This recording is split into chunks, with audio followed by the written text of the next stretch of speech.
There are so many benefits, I think, from working with your hands. You can zone out. It is very meditative.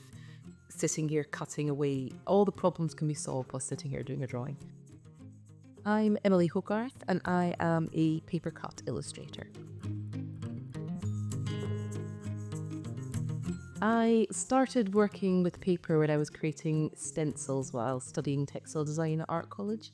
Create these one-off intricate stencils for hand screen printing fabrics. And then over the years, it was the illustrations people were more interested in, and I have been cutting paper ever since. Nature always is inspiring my work. It is all around me on every dog walk, and I think being outside naturally is really inspiring, and then just bring it back to my studio, the plants, the wildlife, everything I see on a daily basis, and incorporate it into my designs.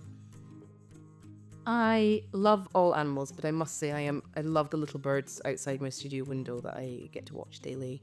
The wildlife we have here in East Lothian, in Scotland, the deers, the foxes, the pheasants, things that I see on a regular basis are probably what inspire me the most.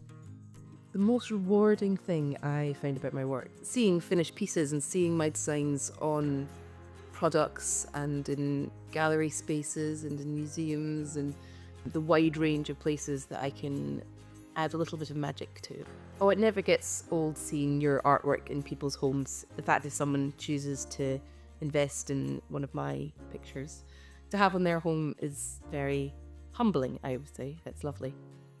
My favourite Christmas decorations to make at home would have to be paper snowflakes. It's something I can do with the children. We can make them as intricate as I want or as simple as they want. Any paper decoration or natural decoration, we get loads of twigs in the winter and decorate the home with branches and twigs and decorate them with little paper cut decorations. We decorate our home with lots of natural decorations from our walks, loads of handmade paper chains and snowflakes from the children. It's a very warm, happy family space.